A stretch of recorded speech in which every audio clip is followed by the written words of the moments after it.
you all here. Thank you very much for coming out. Thank you for celebrating literature. Thank you for enjoying the fine furniture, food. Of course, it's great to see all of you. And if I don't get a chance to see you guys or say hi, it's not because I don't care. I'll try to get to every one of you tonight. On a book's release, I wrote a little something here. So, the what ifs is about all the what ifs of writing. The what ifs are enough to take your breath away. What if everything is a waste of time? What if I make an ass out of myself? What if I'm not a good writer? And on and on and on. In spite of appearances, because I can put on quite a show. I find myself almost crippled by the what ifs.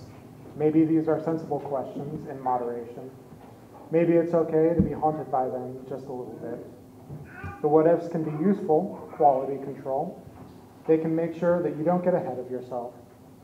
They will keep you humble and they will keep you hungry. They will keep your critical eye alert and not lazy and overlooking sentences that don't work, no matter how pretty or smart a sentence can seem. They are, of course, plenty of people who have no use for the what-ifs, and those people are sociopaths. Or they are disgustingly handsome. Or they are so wealthy they can buy their way out of any jam. Just look at our president. He is filthy rich, devilishly handsome,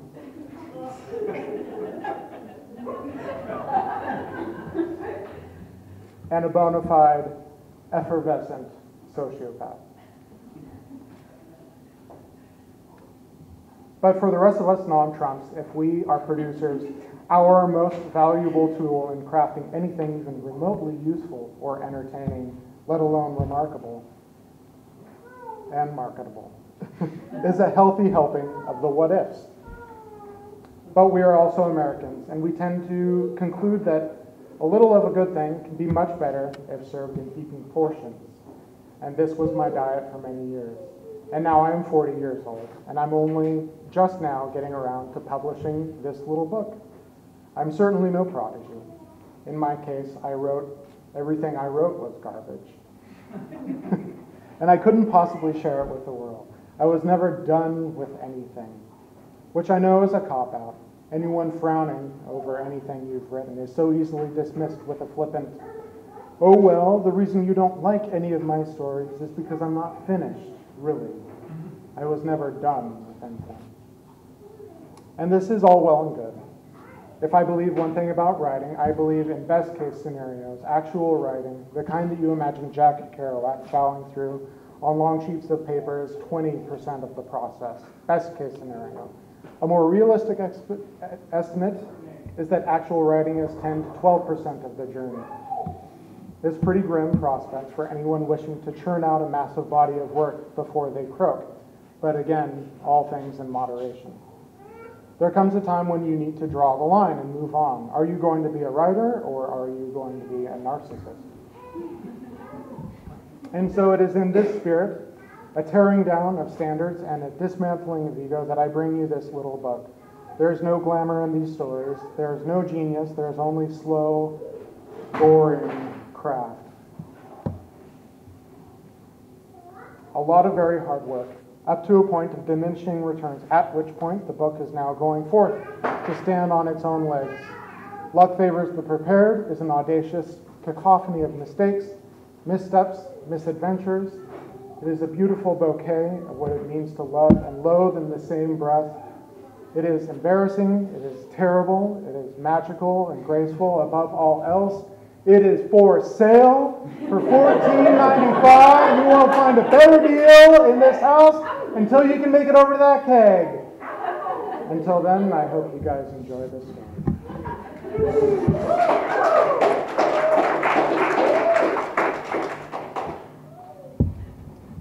The story is called Talent Show. After the winter formal concert, I'd given up exacting my revenge against Mr. Milson. In fact, I'm certain when I finally quit his bands, it was like giving him the best present ever, sweet victory. No matter, the incredible relief To be rid of it all was worth it. Maybe all those music dropouts who couldn't take it or were weaklings were actually far smarter than any of us. How had I been able to stand it for so long? It was a mystery. No matter. My quiet departure from the music department wasn't a moment premature. Even with almost half a school day suddenly freed up, the prospect of completing my remaining credits on time before summer was still very uncertain. So it was by the middle of my senior year in high school. I was perfectly absent from the student body. I rarely left the clip room. The schedule of bells no longer applied, other than to keep track of the hour. Sometimes I only left for fresh air and a cigarette, or food in the cafeteria, and quickly returned to my packets. I saw nobody and nobody saw me. That all changed for Spirit Week, of course. Not even the janitors were safe for Spirit Week. Spirit Week was a mix of raucous assemblies, lunch hour skits from the cheer and flag teams, and explosive impromptu performances by Milson and his marching band. Spirit Week was supposed to get us pumped for our school. Students painted their faces with school colors and dressed themselves in wacky outfits. The festivities usually culminated with our football teams trouncing loss in some important game. Every year, Mr. Milson seized on the frenzied atmosphere of Spirit Week as an implicit invitation to invade various classrooms with his entire marching band. And this is something I had taken part in numerous times. I used to like it, too. I used to relish the pinned-down panic caused by a sudden introduction of a full marching band to, say, French 101 or second algebra. One moment, the students were penciling in answers for a multiple-choice exam when the doors flew open and in poured 38 kids, all in their flamboyant regalia, armed with sousaphones, trombones, bass drums, and crash cymbals. Before anyone could protest, Mr. Milson would snap off a 1, a 2, a 1, 2, 3, and the band unleashed a concussive wall of sound which, in close quarters, such as a classroom, could dislodge fillings and pulverize chalk. We played Born to Be Wild, Jungle Fever, or Barber Ann. Then, as quickly as we'd come, emptied the classroom, ears ringing, lesson plans derailed, and a trailing list of complaints that never went further than the vice principal's desk. And now it was my turn. I was hunched over my pile of packet work in the clip room when the doors flew open, and in rushed my old marching band. I hadn't seen anyone since the winter formal concert. Then came Mr. Milson with his trumpet and that ding-dong swagger. He snapped a 1, a 2, a 1, 2, 3, but Bethany, thank God, bless her heart, yelled, "Stop, stop, stop, stop, stop!" waving her hands like a heavy seagull. There were stutter-stopping pings and pops and farts from a trombone or saxophone. She yelled, "What in the good hell, what do you think you're doing?" And it was a rare moment. Such a plain and sensible question would have such a devastating impact on Mr. Milson, his horrible little universe. Fizzled in his tracks, Milson offered a feeble, "It's Spirit Week." Normally, provoking the specter of Spirit Week was a war cry, a simple excuse for hollering rowdies to go bonkers, but not this time. Sure, there were some, Teresa Ailey and Sam Kinney, who took the bait and said, "Eep," or with a tiny fist in the air. Everybody was quiet otherwise, and still. It is quite a thing to be surrounded by an unmoving, dead and silent marching band. Mr. Milson simply withered. There is no other way to put it. He withered like fish skin against Bethany, who stood still, fist punched into her hips, feet wide. She could have stopped a locomotive, and I followed her example. This was our classroom. Mr. Milson conspicuously refused to look at me. He eased an off-balance step towards the door, but stopped, guessing he could slip in at least one blasting number. He raised his baton reflexively. The instruments came up. But out, yelled Bethany. She made a menacing drum major. At once, she took control of Milson's band and marched it in reverse. She called, "Out, out, out, out, out, out, out, out, out, out, out." The band disarmed, nodded in their ungainly instruments, and plugged the doorway. There was an awful clanking and clatter as sousaphones and bass drums jostled for a way one way or the other out the door. After the long, dreary procession, the door finally closed, shutting the defeated assembly in the hallway to regroup and lead on through, though fatally crippled, to the next unsuspecting classroom. Bethany brushed off her hands and thumbed over her shoulders. If that bouffant jackass comes in here one more time, I'm going to kick his drunk ass. The marching band departed, minus the snare drummer and cymbalists, my friends Skeeter and Kevin. They stayed behind to catch up. They wanted to know how special education was going. Great, I said. I just finished 2 years worth of requirements. I might even graduate. This is your only classroom? Until summer. So you didn't notice the talent shows coming up? No. We're doing an act, said Kevin. It's going to be rad, said Skeeter. Milson's going to freak out. He might stop the whole thing and tell us to get off the stage. Kevin stopped, remembering the winter formal concert, backtracking. Oh, yeah, man, sorry. Yeah, Skeeter said, you really shit the bed. Is that why you quit? He snapped. Wait, I've got it. You should sign up for the talent show. I was skeptical. Don't you have to have talent? Are you kidding? They had a point. Every year Mr. Milson lived for that talent show. It was his baby, his chance to showcase all the dreariest, dearest proteges with him as the spotlight MC. It was his responsibility to relish, as he was free to offer rambling, contemplative half-jokes and shaggy dog witticisms to the high theater lights. He'd go on about himself, about his career in jazz, about his legacy as head of the Hill Creek Valley High School music department. It would kill him if you signed up. I snuck into the band hall during lunch hour when I thought nobody would be around. It was my first time in the music department since the winter formal concert. I didn't use my real name. Instead, I signed up as a band, the Nuclear Explosions. Of course, Mr. Milson was standing right behind me. So, he said, swirling his mug, I see you're signing up for the talent show. Isn't it exciting, I said. A little song and dance number, nothing fancy, just hot jazz. You should like it. He didn't say anything. He looked into his swirling mug. Finally, you know, Barber, a lot of people actually take the show seriously. I hope so.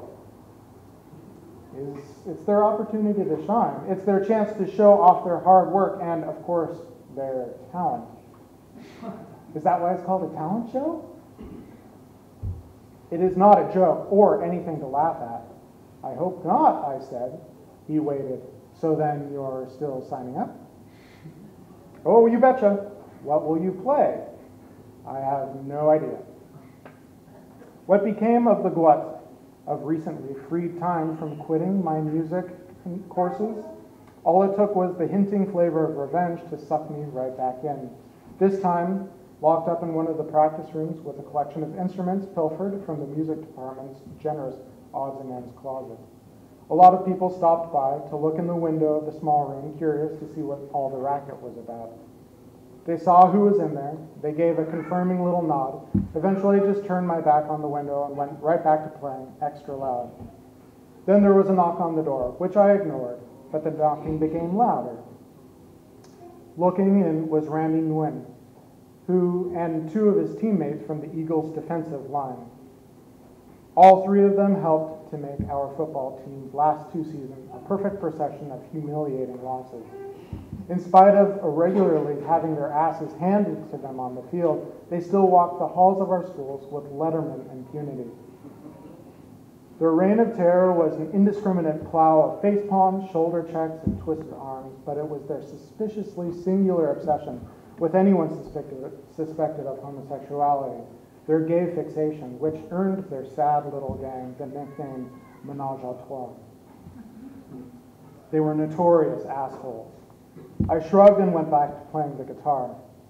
The heavy pounding resumed, constant. What? I yelled, setting down a didgeridoo. Come outside for a second, said Randy. Why? I said. Randy seemed stumped. It was a good question. The menage a trois left the window to have a little huddle. Randy returned to the window. "We want to ask you a question." "No thanks," I said, turning back to playing the recorder, and hammered away on a kick drum. They started pounding and punching the solid door. "You heard me, faggot," said Randy. "Come on out." "I'm busy," I said. "Go away." He put his index finger up and scratched at the air. "Ah, come on, buddy. Come on out."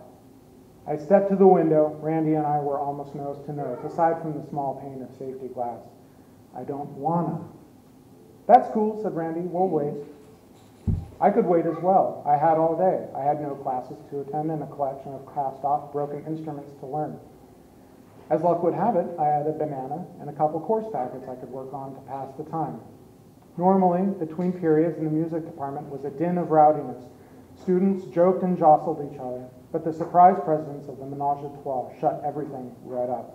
Everyone hurried right past, clutched their sheet music and instruments. No talking, no eye contact, just flinching dramatically as the occasional punch was pulled. Another period passed. The packets turned out to be useless. American history, 1945 to 1960, it was heavy. I'd been reading and rereading the same sentence. Any concentration I could muster went right out the practice room door to the menage a trois, hunkered down, waiting for me. I had no appetite for the banana, and I'd all but given up on trying to tune this stupid zither. Finally, I opened the door. "At last," said Randy. The menage a trois kicking off the wall. I stepped out to the hallway. "You're one of those marching band motherfuckers. Came to our classroom, geometry, to play what, Born to Be Wild?" "No," I said. "I quit." "Fuck you, band geek. I see you all at all of our games." "Yeah," said another. "You like to watch us play football, queer? You and all the other faggot band geeks?" I didn't argue. What's the use? I waited as they accused me of this or that until finally Randy punched me in the face. He might have broken my nose. Anyway, it hurt enough to drop me to the ground like a sack of meat.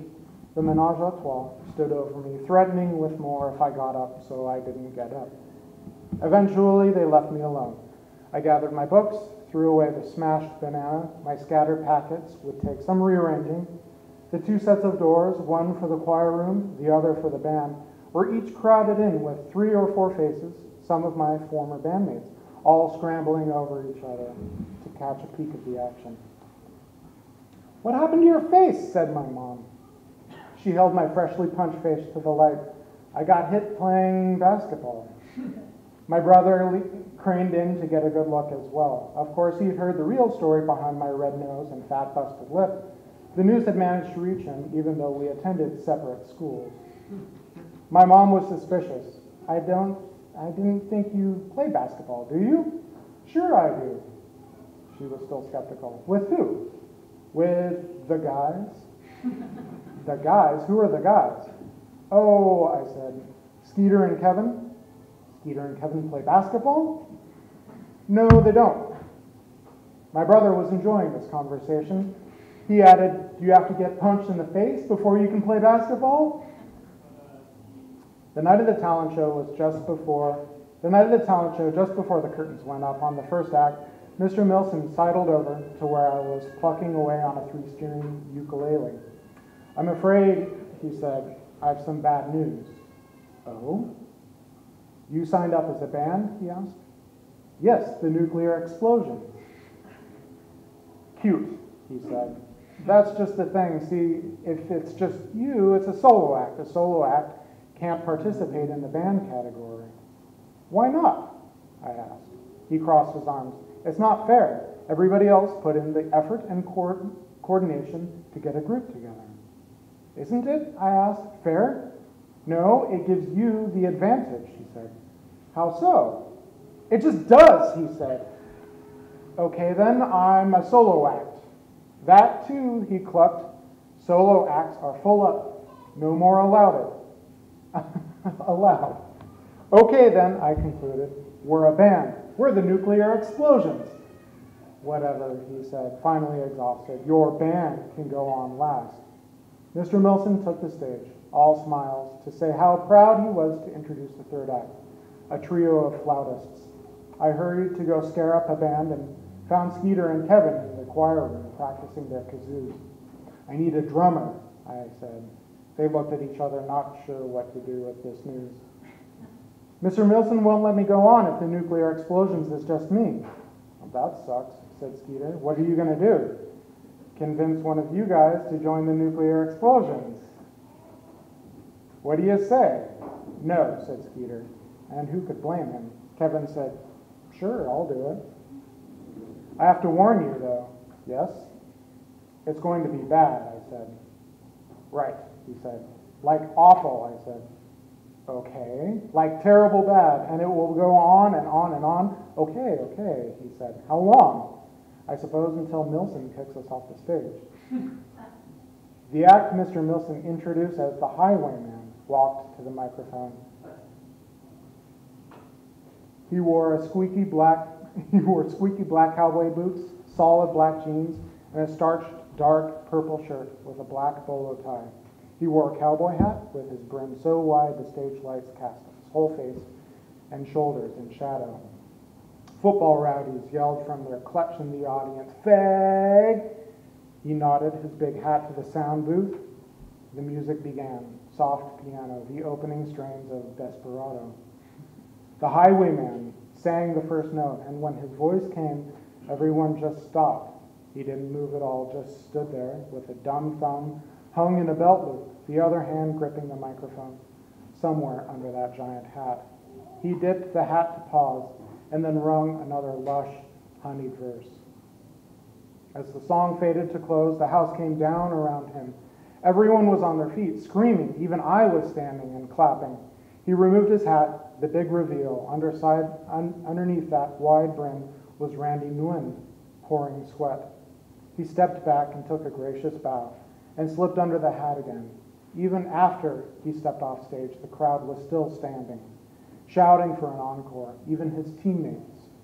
Mr. Milson took the microphone with his note card, his hands up against the violent applause. Thank you, yeah, thank you. The crowd finally settled and took their seats. He peered at his notes. A promising career in karaoke for that one there. The Highwayman, Mr. Randy Nagoy, and everyone, Nagoy something or other. Crickets. Mr. Milson spent maybe 5 minutes fawning over the next act, another gaggle of flautists. I want you all to know, he continued, choking back tears, how much of a pleasure, a true privilege it has been to introduce these fine girls. Let's give them all a standing round of ovation, shall we, everyone? And scattered applause, but nobody stood. The girls took the stage like a litter of kittens in a strange new environment. Mr. Milson said something to them, urgent and off-mic, herding them clumsily to the front of the stage for a halting, uncertain bow. He said, "Take it away, kids." And when it came time for the last act, the nuclear explosions, Mr. Milson introduced us as the unclear explosive. I took the stage with my instrument, a 20-foot length of pipe and rattling, dusty old guitar, which, since the last time I'd seen it leaning against the wall backstage, had mysteriously lost its low E string. The string was not broken, but had been clipped clean off. Maybe somebody was trying to screw things up for the nuclear explosions? Little did they know. Kevin threw at the drums, working at them into an instant lather. The tempo was a little too fast, but I couldn't complain. This was, after all, the first we've ever played together.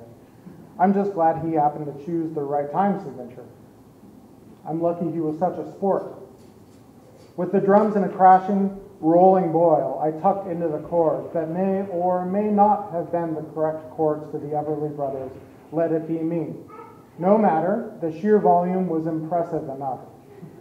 The solo took a bit of doing. The microphone had to be placed just so at the end of a 20-foot pipe, which I accidentally kicked and sent rolling toward the audience. I played it out like this was all part of the act. Once I'd made the journey back to the other end of the pipe and rolled it back to the microphone on the floor, half the audience had walked out. which was unfortunate because the one glorious honk that issued from the other end of that pipe was the kiss of death for the whole theater sound system, and that was the solo.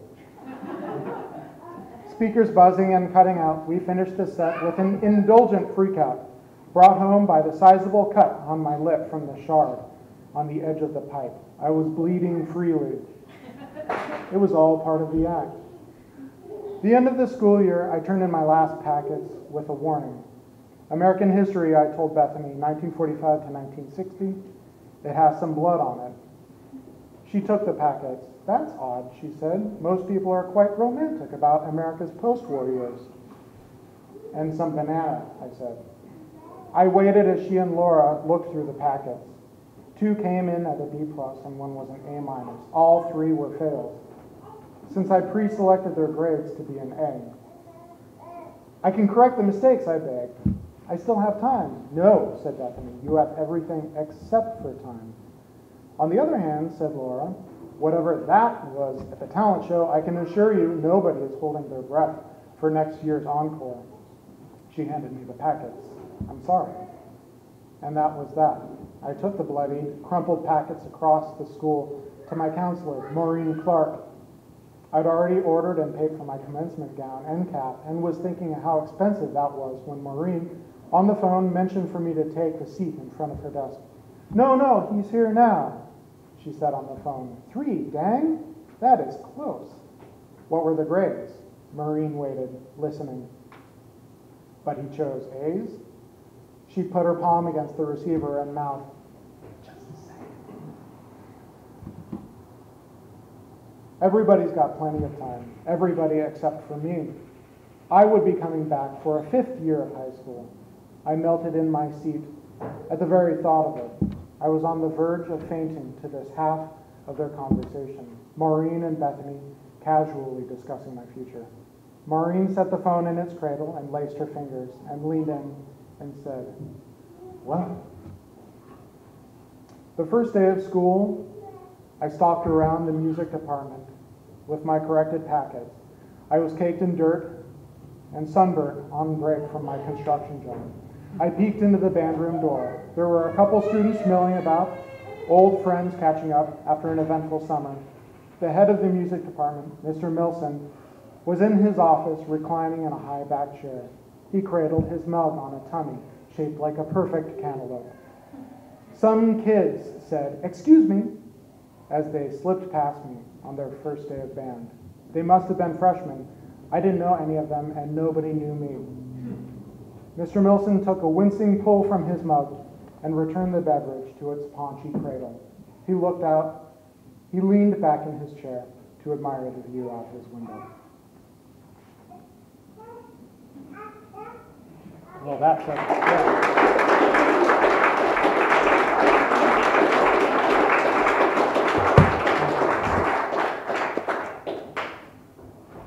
Well, that took up all of our time. I hope you guys enjoyed that story. I could open this up now for Q&A. If you guys have any questions, I can't say that I have the answers. Go ahead. How are you so funny? How am I so funny? I don't know if I'm funny. I have maybe a weird perspective at looking at things, which I think comes from maybe spending a little extra time with myself. But I like to make people laugh.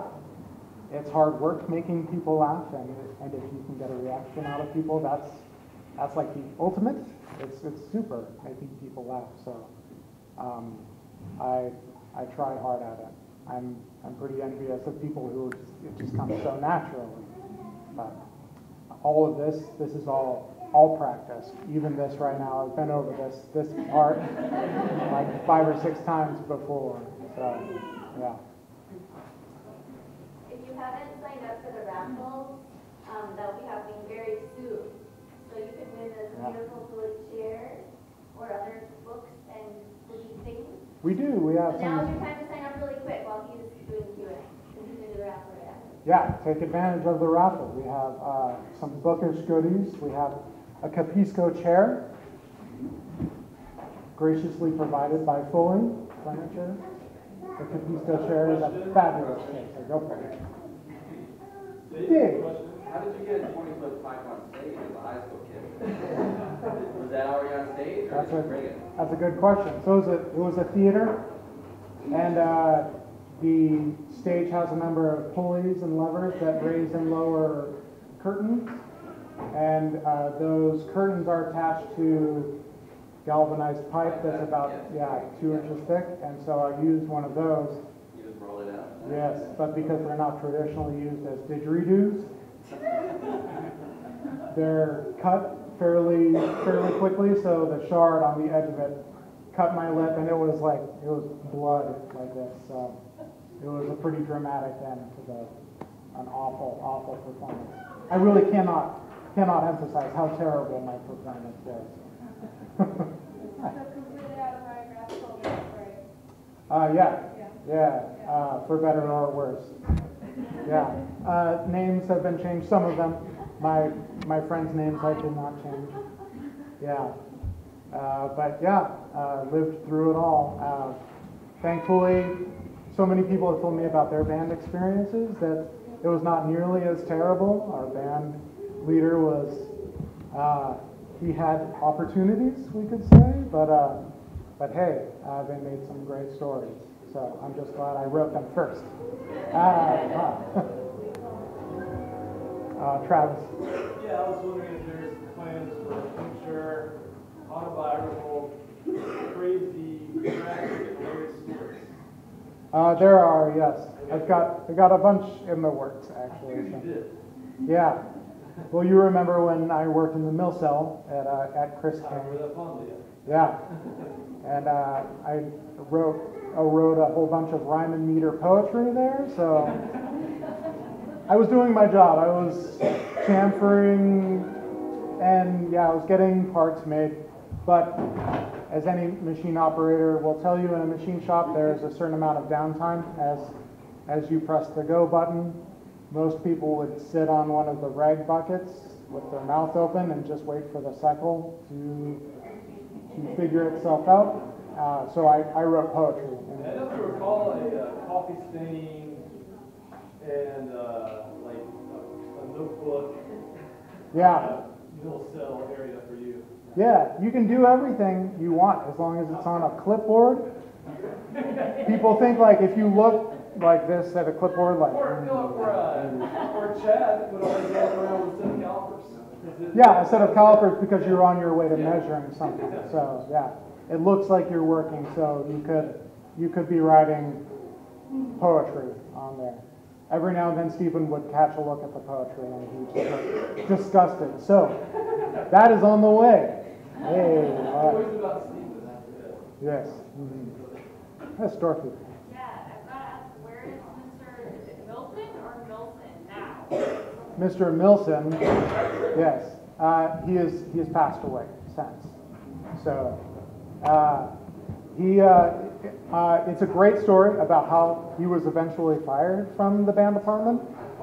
I'll just tell it really quick. I'll just be very brief. But in spite of everything that happened in the band department, we still won a ton of contests, and we went to festivals and played our heart out and did fabulously and put our music department on the map.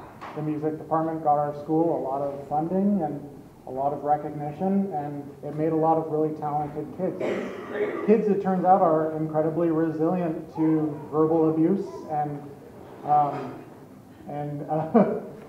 they became really very fabulous musicians. But in spite of everything that Mr. Milson did to hammer his band into submission, he was eventually fired for appropriating close to $1 million, I believe, of district funds to build a custom recording studio, and didn't tell anybody about it. And then he was fired on a technicality.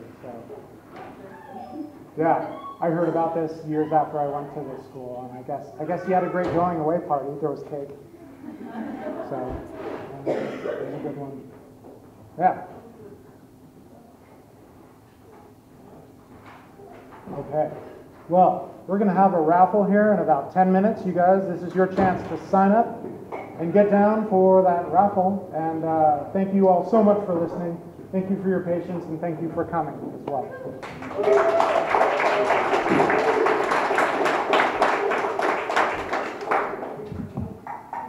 And for the Midwest relatives, we got a special treat.